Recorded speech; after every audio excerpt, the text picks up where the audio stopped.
Untuk membuktikan perkataannya tersebut, hantu itu lalu perlahan memutar kepalanya 360 derajat. Halo semuanya, kembali lagi di Storytelling. Dan pada kesempatan kali ini saya akan menceritakan kisah pembunuhan yang dialami oleh seorang perempuan bernama Shona Hestersu yang dibunuh oleh suaminya sendiri.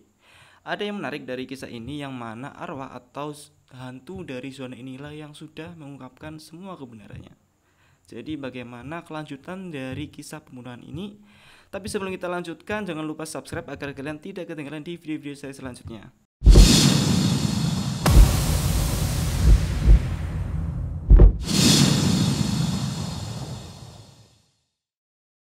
Shona Hestersu lahir pada tahun 1876 di Greenbrier, West Virginia, Amerika.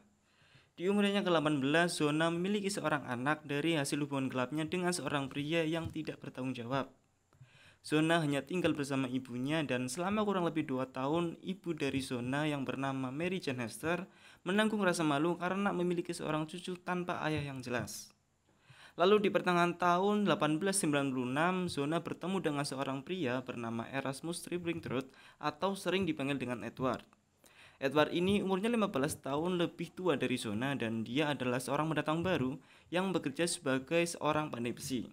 Hubungan mereka semakin dekat dan mereka ingin segera menikah, tetapi di sini ibu dari Shona tidak menyetujui hubungan mereka karena jarak umur yang terlalu jauh dan juga pekerjaan Edward yang hanya sebagai pandai besi menjadi alasan dari ibu Shona tidak menyetujui hubungan mereka.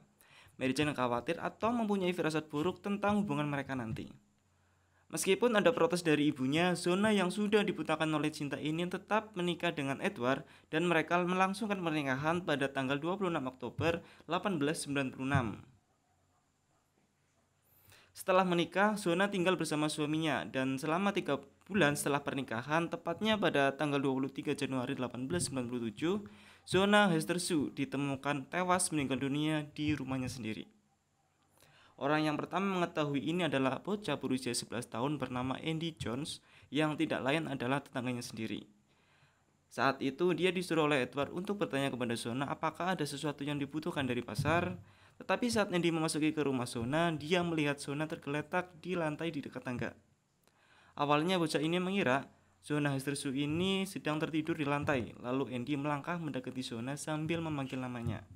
Tetapi tetap tidak ada jawaban. Dari sini bocah itu menyadari ada yang tidak beres. Andy pun mulai panik dan berlari pulang dan memberitahu kepada ibunya tentang apa yang dia lihat di rumah Shona.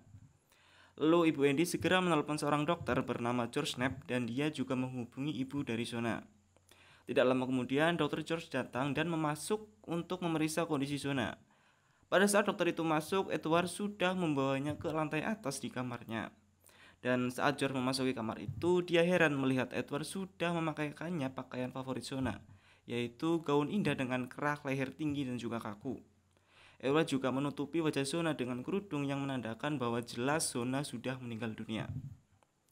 Saat dokter George memeriksa tubuh Shona untuk menentukan penyebab kematian, Edward menangis dengan histeris sambil memeluk erat tubuh Shona. Dr. George tidak dapat menemukan sesuatu yang menjelaskan kematian Shona karena dari apa yang dia lihat, Shona adalah wanita muda yang sehat. Tetapi kemudian dia melihat sesuatu. Dia melihat ada sedikit perubahan warna di sisi kanan pipi dan lehernya. Dan pada saat dia ingin memeriksa tanda-tanda itu, Edward memprotes dengan keras sehingga membuat dokter mengakhiri pemeriksaannya. Lalu dokter mengumumkan bahwa kematian Shona adalah karena pingsan yang abadi. Tetapi entah kenapa secara resmi dia menulis bahwa kematian Shona adalah karena persalinan. Dokter juga gagal memberitahu kepada polisi tentang tanda-tanda aneh yang ada di lehernya. Tanda aneh itu kayak lebam ya, berwarna ungu-ungu kehitaman gitu ya. Bukan warna merah. Kalau warna merah kan udah tahu kan kalian kan, habis kerokan mungkin. Lalu Mary Jane atau ibu dari Shona sangat sedih mendengar kabar itu. Dia memang merasa pernikahan Shona dengan Edward akan berakhir buruk, tetapi tidak sampai seperti ini. Mary Jane mulai curiga dengan kematian Shona, dan pada saat itu Edward juga bertingkah aneh. Dia tidak seperti suami yang pada umumnya sedang berduka. Suatu saat dia tampak sedang bersedih, dan pada saat lain juga dia sangat gelisah dan juga gugup. Beberapa tetangga yang menghadiri rumahnya juga memperhatikan hal itu. Edward sempat meletakkan bantal di satu sisi kepala Shona dan kain yang digulungkan di sisi lain, seolah-olah itu menjaga agar kepalanya tetap di tempat. Dia juga menolak untuk mengizinkan siapapun berada di dekat istrinya itu. Lehernya ditutupi oleh selendang yang menurut Edward adalah favorit Zona, dan Edward ingin dia dimakamkan menggunakan selendang tersebut. Ketika peti mati sedang dipersiapkan untuk dibawa ke pemakaman, beberapa orang memperhatikan kepala Zona seperti mengalami kelonggaran. Dan sebelum peti mati itu ditutup, Mary Jane mengambil kain putih yang digulung dari peti mati. Terlepas dari semua keanehan terhadap kematian putrinya, Mary Jane Hester tidak memiliki bukti apapun yang mengarah kepada Edward. Dia juga merasa kematian anaknya ini jauh dari kata wajar. Beberapa hari setelah pemakaman, Mary Jane mencoba mengembalikan kain itu kepada Edward. Tetapi Edward menolak untuk menerimanya. Mary Jane lalu membawanya pulang kembali dan memutuskan untuk menyimpannya sebagai kenang-kenangan terakhir dari putrinya. Sesampainya di rumah, dia memperhatikan kain itu.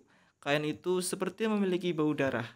Lalu dia mengisi baskom dengan air untuk mencuci kain tersebut. Dan pada saat dia merendamnya, Mary Jane terkejut melihat air rendaman itu berubah menjadi berwarna merah. Dia mengambil air lagi untuk membilas kain itu dan sekarang kain putih itu tadi berubah warnanya menjadi berwarna merah muda. Mary Jane berulang kali mencucinya, merebusnya, dan menjemurnya, tetapi noda merah itu masih tetap ada. Lalu Mary Jane berpikir saat itu bahwa mungkin ini semua adalah pesan yang disampaikan oleh putrinya. Lalu Mary Jane Hester berdoa kepada Tuhan agar Zona bisa kembali untuk mengungkapkan kematiannya. Dia membuat doa ini setiap hari berharap agar doanya dapat dikabulkan. Lalu pada saat musim dingin, saat angin berputar-putar di jalan Greenbrier, saat kegelapan merayap ke rumah Mary Jane, dia menyalakan lampu untuk penerangan dan menyalakan tungku untuk kehangatan. Dari suasana inilah doa Mary Jane dikabulkan. Mary Jane mengatakan bahwa roh dari Zona Hestershu atau anaknya ini menampakkan diri kepadanya selama 4 malam berturut-turut.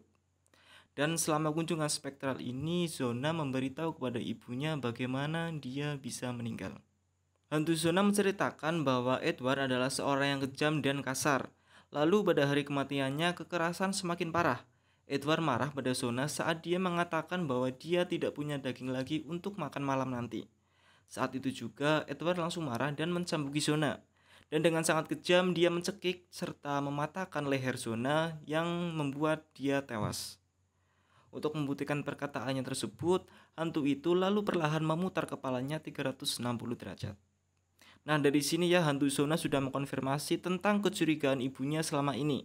Semuanya cocok dengan tingkah laku Edward yang kadang aneh dan juga gelisah dan gugup.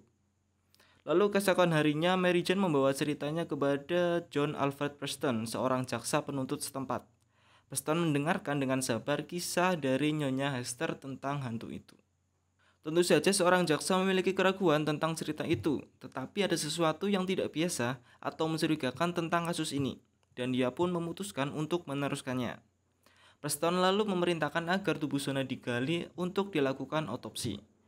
Edward yang mengetahui hal ini pun langsung memprotes tindakan tersebut, tetapi dia tidak memiliki kekuatan hukum untuk menghentikan proses jalannya otopsi. Saat itu juga Edward mulai menunjukkan tanda-tanda stres. Dia mengatakan di depan umum bahwa dia tahu dia akan ditangkap karena tuduhan pembunuhan, tetapi mereka tidak akan dapat membuktikannya. Selang sehari, hasil otopsi mengungkapkan persis seperti yang dikatakan oleh hantu tersebut, bahwa leher Zona patah dan tenggorokannya hancur karena tercekik. Edward pun langsung ditangkap dengan tuduhan pembunuhan. Dan pada saat dia menunggu di persidangan di dalam penjara, latar belakang Edward yang agak buruk terungkap. Dia pernah dipenjara sebelumnya karena mencuri kuda. Edward juga telah menikah 2 kali sebelumnya. Masing-masing pernikahannya hancur karena emosi Edward yang sangat tinggi. Istri pertamanya menceraikan Edward setelah dia dengan marah membuang semua harta milik istrinya tersebut keluar dari rumah. Dan istri keduanya, dia meninggal dalam kondisi misterius karena pukulan di kepala. Nah, dari temuan ini sekali lagi intuisi Mary Jane sebagai seorang ibu dari Zona tentang pria ini memang benar. Dia adalah orang yang jahat dan bahkan mungkin dia adalah seorang psikopat. Dari dalam penjara, teman satu selnya melaporkan bahwa Edward tampak bersemangat saat berada di dalam penjara. Bahkan dia sempat membual bahwa niat akhirnya adalah memiliki 7 seorang istri. Karena dia baru berusia 35 tahun, katanya dia bisa dengan mudah mewujudkan ambisinya tersebut. Tampaknya juga dia yakin bahwa dia tidak akan dihukum karena kematian Zona. Bagaimanapun juga, bukti yang ada di sana bersifat tidak langsung. Tidak diketahui apakah juri menganggap serius kesaksian Mary Jane atau lebih tepatnya kesaksian dari Zona, tetapi mereka pada akhirnya menjatuhkan vonis bersalah atas tuduhan pembunuhan, dan Edward pun dijatuhi hukuman seumur hidup.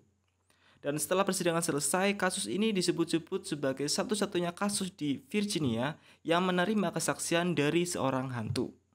Lalu, apakah benar ada hantu Zona? Atau Mary Jane hanya mengarang cerita tentang hantu tersebut? Atau mungkin pengadilan membutuhkan kambing hitam karena desakan publik? Tetapi yang pasti, tanpa ada hantu Zona, Mary Jane tidak mungkin memiliki keberanian untuk meneruskannya ke kejaksaan. Dan Edward pun mungkin tidak akan pernah dipenjara. Lalu apakah benar Edward lah yang sudah membunuh Zona seperti apa yang dikatakan oleh Mary Jane Hester atau ibu dari Zona? Silahkan kalian bisa tulis di kolom komentar atau kalian juga bisa chat ke akun Instagram saya untuk request cerita-cerita menarik yang akan saya bahas di video saya selanjutnya. Baik, terima kasih, saya Arif. Sampai ketemu lagi di video saya selanjutnya.